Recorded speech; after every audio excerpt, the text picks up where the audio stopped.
do me wrong, and I will not endure it. Who is it that complains unto the king that I, forsooth, am stern, and love them not? By holy Paul, they love his grace, but lightly, that fills his ears with such dissentious rumors.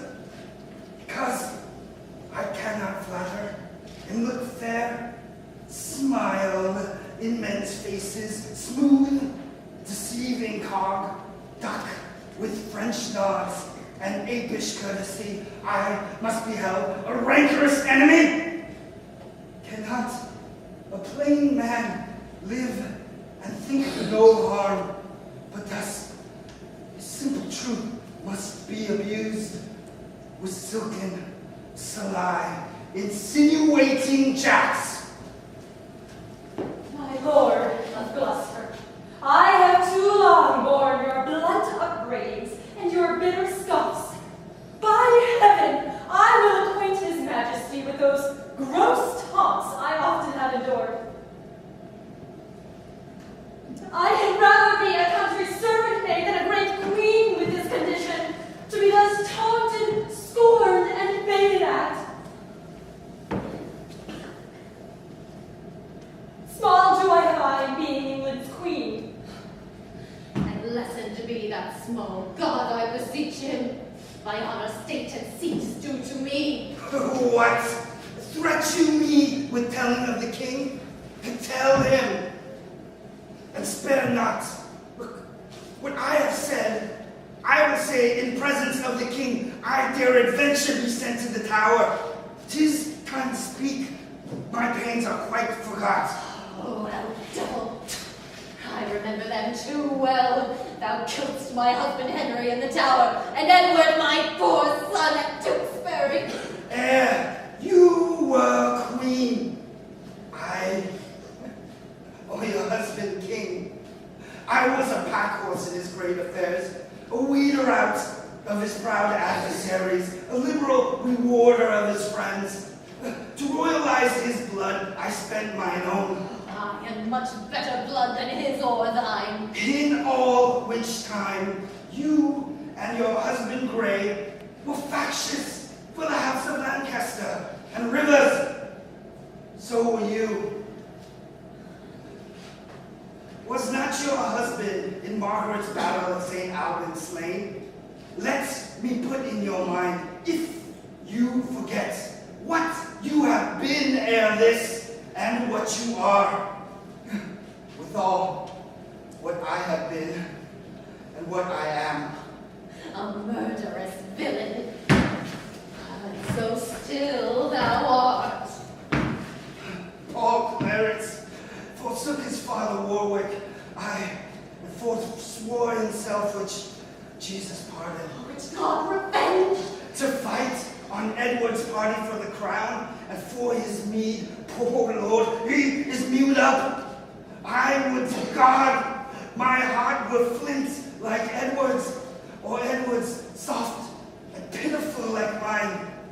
I too childish, foolish for this world. Fly to hell and leave this world, thou cockle demon. There thy kingdom is. My lord of Gloucester, in those busy days which here you urge to prove its enemies, we follow then our lord, our lawful king. So should be you if you should be our king. If I should be, I had rather be a peddler. Far be it from my heart the very thought thereof. As little joy, my lord, as you suppose you should enjoy, were you this country's king, as little joy may you suppose in me, that I enjoy in being queen thereof. A little joy enjoys the queen thereof, for I am she, and altogether joyless. I can no longer hold me patient. Hear me, you wrangling pirates, that fall out in sharing that which you have built from me. Which of you trembles not that looks on me? If not, that I am queen you bow like subject, yet that by you deposed you quake like rebels. I, gentle villain, do not turn away. Foul, wrinkled witch, what of my sight. But repetition of what thou hast marred, that will I make before I let thee go. Wert thou not banished upon pain of death? I was, but I do find more pain in banishment than death can yield me here by my abode. A husband and a son thou owest to me, and thou a kingdom, all of you allegiance. The sorrow that I have, by right is yours, and all the pleasures you conserve are mine. The curses my noble father laid upon thee, when thou didst crown his warlike brows with paper, and with thy scorns drewest rivers from his eyes. His curses then, from bitterness, so are fallen upon thee, and God, not the way, hath plagued thy bloody deed. So just is God to right the innocent. Oh, 'twas the foulest deed to slay that fate, and the most merciless that ever was heard of. Tyrants themselves wept when it was reported. No man but prophecy revenge for it. What? Were you snarling all before I came, ready to catch each other by the throats, and turn you all your hatred now on me?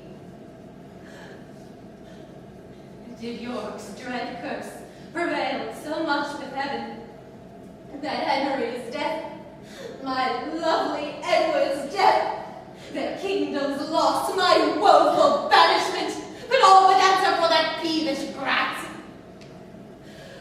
Can curses pierce the clouds and enter heaven? Why then, give way, dull clouds, to my quick curses. Thou not by war, by second die your king, as ours by murder to make him a king. Edward, thy son, that now is Prince of Wales, for Edward, my son, that was Prince of Wales, die in his youth by like untimely violence. Thyself a queen, for me that was a queen. Outlive thy glory, like my wretched self. Long mayst thou live to wail thy children's death, and see another as I see thee now, decked in my rights as thou art scolded in mine. Long died thy happy days before thy death, and after many lengthened hours of grief, died neither mother, wife, nor England's queen. Rivers, you were a stander by when my son was stabbed with bloody daggers. God, I pray him that none of you may live your natural age, but by some unlooked accident cut off. Hath done thy charms, thou hateful, withered hag. And leave out thee. Stay, dog, for thou shalt hear me. If heaven have any grievous plague in store, exceeding those that I can wish upon thee, let them keep it till thy sins be ripe, and then hurl down their indignation on thee, the troubler of the poor world's peace. The law, conscience still begnaw thy soul. My friends, suspect for traitors lives, and take deep traitors for thy dearest friends. No sleep close up that deadly eye of thine, unless it be while some tormenting dream affrights thee with a hell of ugly devils.